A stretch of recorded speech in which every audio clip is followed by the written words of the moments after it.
Merci d'être avec nous sur Al24 News au sommaire de l'actualité de ce jeudi 14 décembre.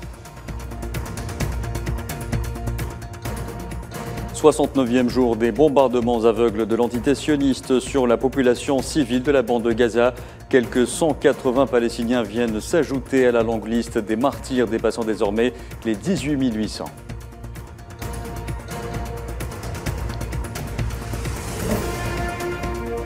Et même les États-Unis ne peuvent plus couvrir le génocide commis par l'entité sioniste. Le président américain critique publiquement Benjamin Netanyahou, le mettant en garde contre l'érosion du soutien international.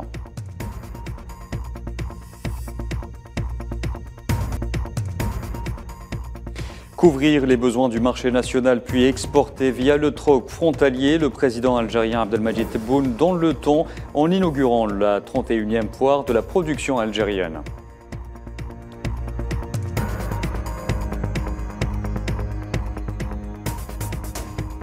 Et l'Ukraine au cœur d'un sommet des 27 à Bruxelles, au menu l'aide européenne mais aussi l'adhésion de Kiev à l'Union européenne.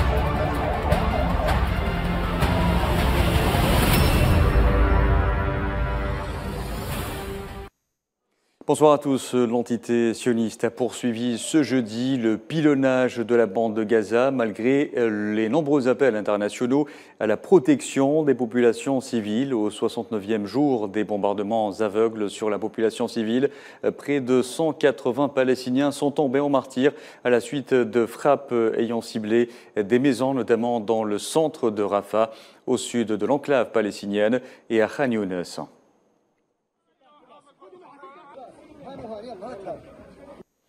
Et le nombre des victimes du génocide israélien ne cesse d'augmenter. Il dépasse désormais les 18 800 martyrs et près de 50 100 blessés. Un bilan composé à 70% d'enfants et de femmes. Aucune contrée du territoire palestinien n'est épargnée. Kherdin Batash. 69 jours de génocide à Gaza, le décor macabre d'une ville plongée dans le chaos s'enracine peu à peu dans l'imaginaire collectif des Palestiniens. Les avions de combat de l'armée sioniste ne chôment pas. Durant les dernières heures, les forces d'occupation ont pillonné l'enclave sans relâche dès le petit matin, à commencer par les régions nord où plusieurs séries de raids aériens ont ciblé Jabalia, en commençant par une maison et un regroupement médical ainsi que la ville de Gaza. Les quartiers de Darj al-Toufah ont été la cible de l'artillerie sioniste. Pas moins de 6 victimes ont également été signalées après que les forces sionistes aient bombardé une école abritant des déplacés internes dans le quartier de Sheikh Radouane.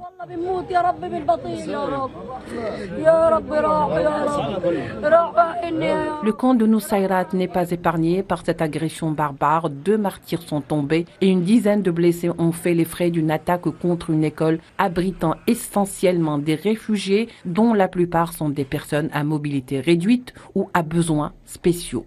Au sud de Khan Younes et Rafah, enregistré dès les premières heures de la journée, un bilan de 27 morts après que 2 maisons furent bombardées. 14 martyrs sont à déplorer du côté du camp de Shabboura.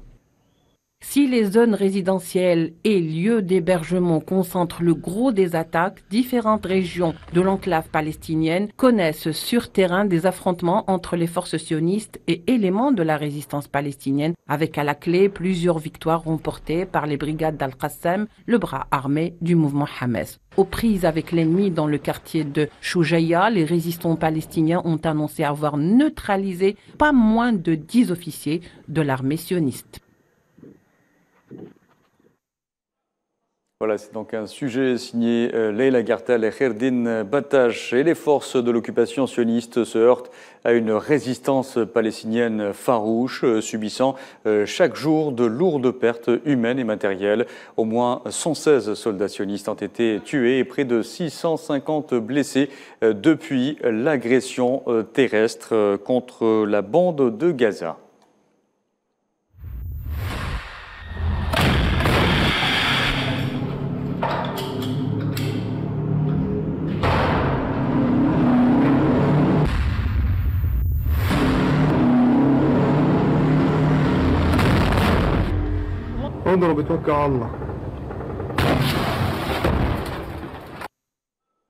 Et les quelques établissements de soins qui arrivent encore à fonctionner dans la bande de Gaza sont à l'agonie. À l'exemple de l'hôpital Nasser dans la ville de Khan Younes au sud, qui prodigue des soins d'urgence aux nombreux blessés qui affluent sans cesse.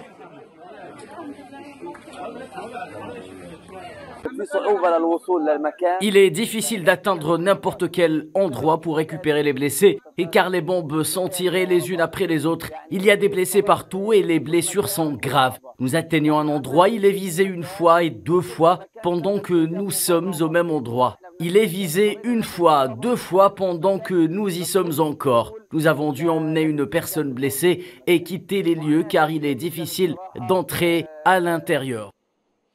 Et un acharnement particulier constaté sur l'hôpital Kamal Adwan au nord, bombardé et maintenant assiégé. L'occupation sioniste y oblige les équipes médicales à rassembler les blessés et les enfants, notamment les nourrissons, au deuxième étage de l'établissement et les prive d'eau et de nourriture. 70 membres du personnel, dont le directeur de cet hôpital, ont été arrêtés.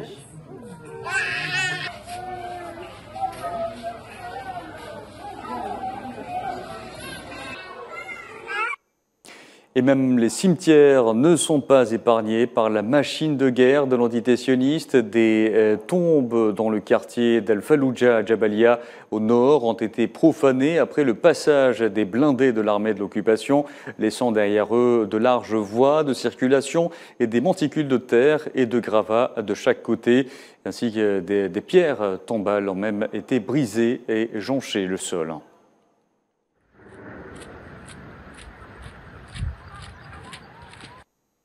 Les forces de l'occupation sioniste s'en prennent également aux habitants de Jenin en Cisjordanie occupée. Depuis plusieurs jours, le camp de réfugiés de la ville est assiégé. Ce jeudi, au moins 11 Palestiniens sont tombés en martyrs. Depuis le 7 octobre, près de 280 Palestiniens sont tombés en martyrs en Cisjordanie occupée.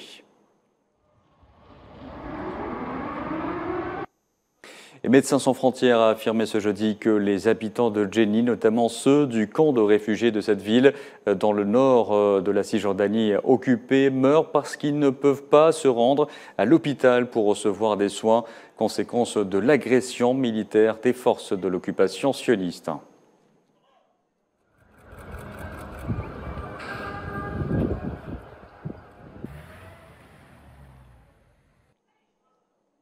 Et sur le plan politique, le chef du bureau politique du Hamas, Ismaël Haniyeh, a qualifié d'illusion toute solution politique dans la bande de Gaza sans la participation des mouvements de résistance palestiniens, et ce en réponse aux déclarations hostiles du Premier ministre de l'entité sioniste Benjamin Netanyahou envers le mouvement Hamas.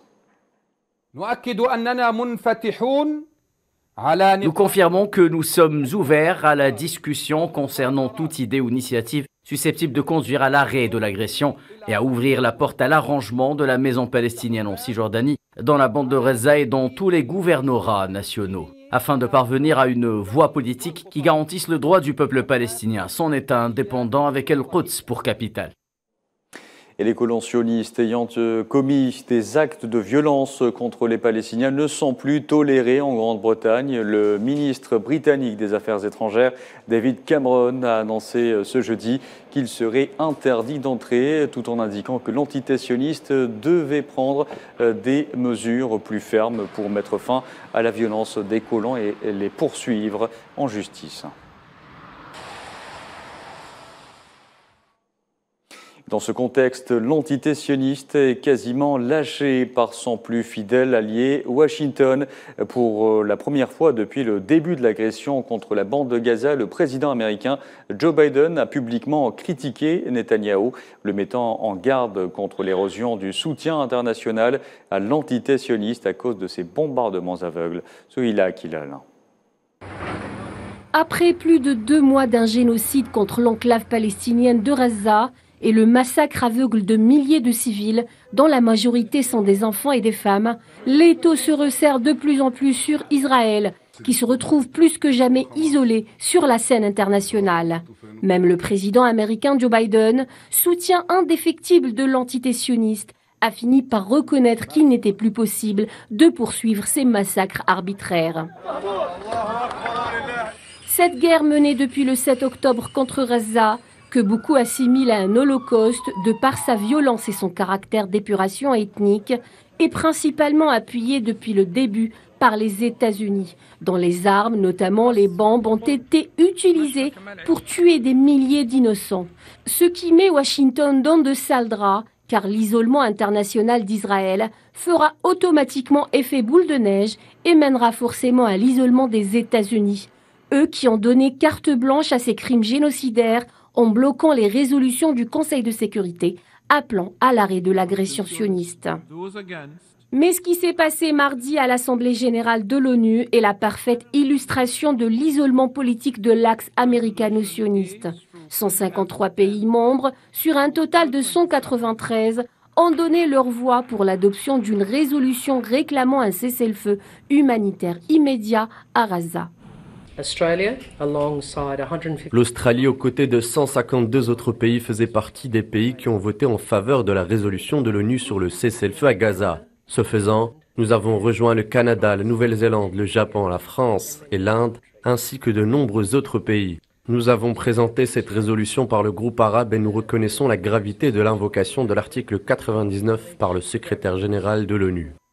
Si depuis le début de cette guerre génocidaire, l'Occident a refusé de voir la réalité en face en adoptant la politique de l'autruche, en revanche, l'opinion publique internationale a réussi à inverser la donne en mettant en avant la justesse de la cause palestinienne, en dévoilant le caractère criminel de l'entité sioniste, ce qui a contraint les dirigeants à admettre le caractère génocidaire de cette guerre contre Gaza, isolant de plus en plus les États-Unis dans leur soutien à Israël.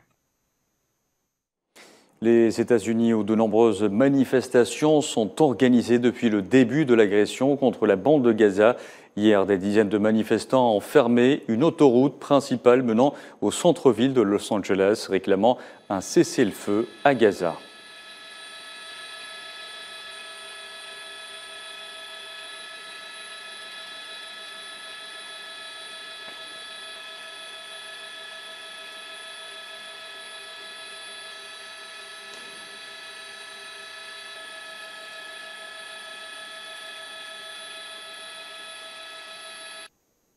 Et sur le plan diplomatique, la Tunisie a appelé la communauté internationale à mettre un terme à l'occupation sioniste en Palestine et garantir au peuple palestinien ses droits légitimes reconnus à l'échelle internationale. Un appel émanant du ministre tunisien des Affaires étrangères, Nabil Ammar, lors de sa participation à Genève à une réunion ministérielle de haut niveau.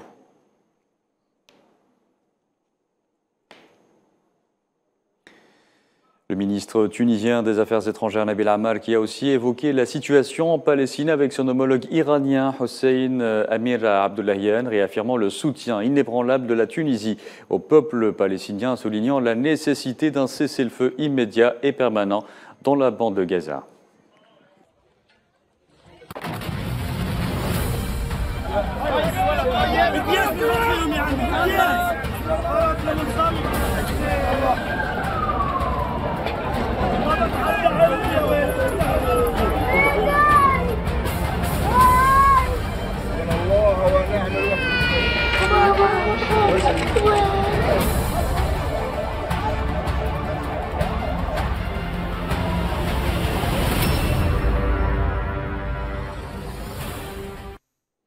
Dans l'actualité également de ce jeudi, le président algérien Abdelmadjid Tebboune a procédé aujourd'hui à l'inauguration de la 31e édition de la foire de la production algérienne au Palais des Expositions des Pins Maritimes à Alger, où il a appelé à identifier les entreprises algériennes couvrant les besoins du marché national pour les orienter vers l'exportation en recourant notamment au commerce de troc frontalier.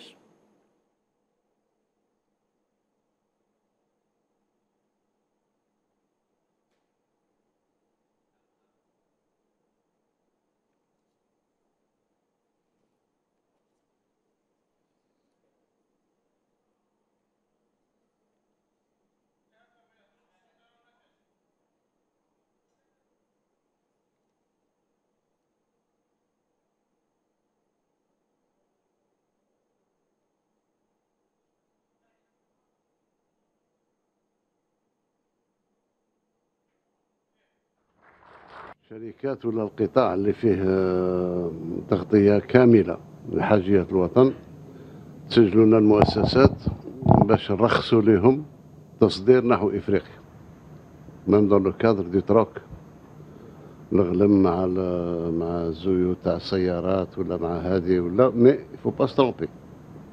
الحاجة اللي نحتاجوها احنا وأصلها عملة صعبة التصدير تاعها يكون يعني بالتقدير باش ما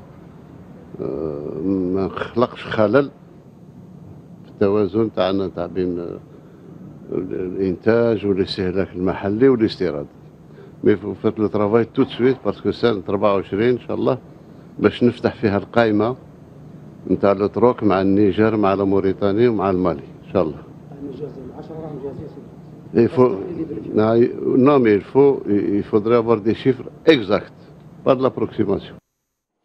Et cette 31e foire de la production algérienne regroupe pas moins de 580 exposants. Le président algérien s'est arrêté à de nombreux stands, à commencer par ceux dédiés à l'industrie militaire relevant de l'armée nationale populaire.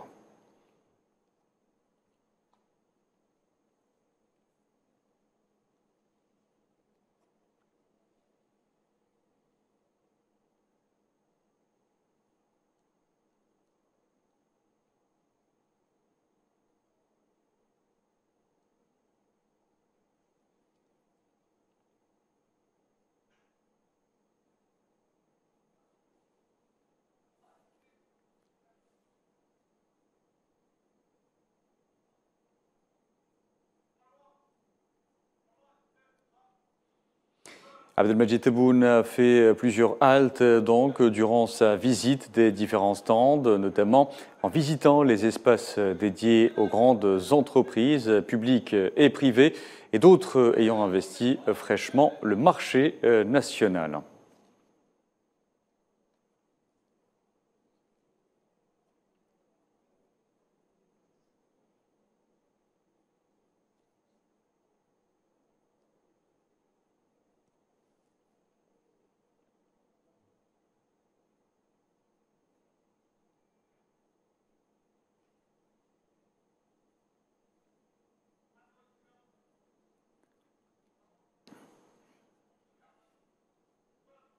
Dans l'actualité également, l'Algérie a appelé toutes les parties maliennes à renouveler leur engagement en faveur de l'accord pour la paix et la réconciliation au Mali, issu du processus d'Alger, qui reste le cadre idoine pour la résolution de la crise dans ce pays et la préservation de sa souveraineté.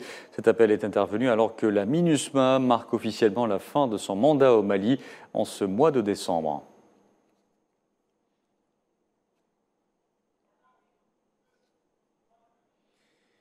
L'actualité en Afrique, c'est aussi la Somalie qui va bénéficier d'un plan de réduction d'endettement de 4,5 milliards de dollars auprès des créanciers internationaux portant sur le service de sa dette. C'est ce qu'a annoncé le Fonds monétaire international après avoir déterminé que la Somalie avait fait des progrès satisfaisants pour répondre aux exigences nécessaires afin d'atteindre le point d'achèvement de l'initiative en faveur des pays pauvres très endettés.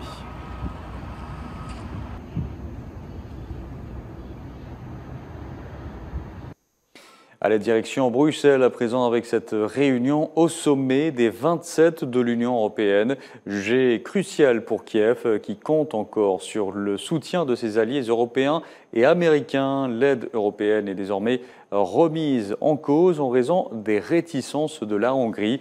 L'adhésion de l'Ukraine à l'Union européenne est aussi à l'ordre du jour, une adhésion loin d'être garantie. Safouane Bensabri. L'épineuse question ukrainienne reste au centre des préoccupations pour les 27 États membres de l'Europe. C'est un sommet de la plus grande importance qui s'est ouvert aujourd'hui à Bruxelles.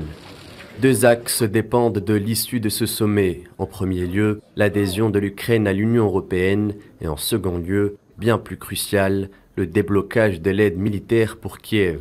Ces deux axes se heurtent au refus de la Hongrie. Pour une éventuelle adhésion, il faut l'unanimité des 27. Pour Viktor Orban, Premier ministre hongrois, l'élargissement n'est pas un processus à prendre à la légère.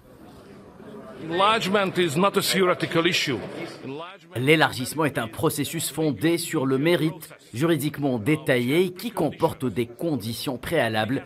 Nous avons fixé 7 conditions préalables et même d'après l'évaluation de la Commission, 3 sur 7 ne sont pas remplies. Il n'y a donc aucune raison de négocier l'adhésion de l'Ukraine maintenant. C'est non négociable. De son côté, le président ukrainien intervenu par visioconférence a appelé les 27 à ne pas trahir le peuple ukrainien. Toujours est-il qu'en cas d'absence d'unanimité européenne, Vladimir Poutine serait le grand gagnant à l'issue de ce sommet. Kiev se retrouve en position relativement délicate sur la scène géopolitique. Si elle ne peut compter sur l'aide de l'Union européenne, le soutien américain, lui, n'est pas non plus garanti. Le Congrès américain, traversé par des divisions, est de moins en moins enthousiaste à l'idée de sortir le portefeuille pour Kiev qu'au début de la guerre. Dénazification, démilitarisation et neutralité de l'Ukraine. Le président russe Vladimir Poutine a affirmé lors d'une traditionnelle séance de questions-réponses ce jeudi que les objectifs de la Russie n'avaient pas changé et assuré que son armée améliorait ses positions sur le long de pratiquement toute la ligne de front. Il y aura la paix lorsque nous aurons atteint nos objectifs que vous venez de mentionner. Revenons maintenant à ces objectifs, ils n'ont pas changé. Je vous rappelle ce dont nous avons parlé alors, la dénazification de l'Ukraine, sa démilitarisation, son statut neutre. Et la Finlande a rouvert ce jeudi 2 points de passage sur sa longue frontière avec la Russie après avoir fermé les 8 routes entre les deux pays fin novembre. La Finlande avait indiqué avoir fermé le mois dernier sa frontière avec la Russie dans le but de freiner l'entrée massive de réfugiés.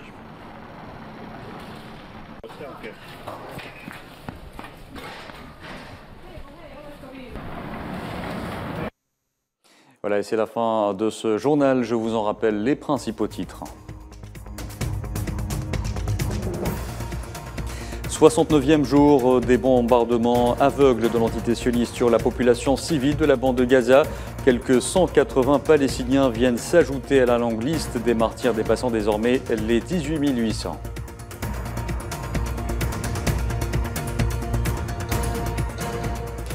Même les États-Unis ne peuvent plus couvrir le génocide commis par l'entité sioniste. Le président américain critique publiquement Benyamin Netanyahou, le mettant en garde contre l'érosion du soutien international.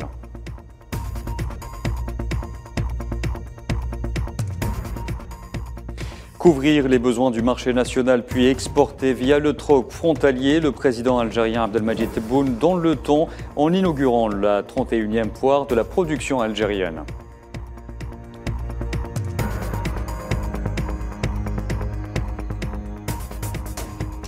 Et l'Ukraine au cœur d'un sommet des 27 à Bruxelles. Au menu, l'aide européenne, mais aussi l'adhésion de Kiev à l'Union européenne.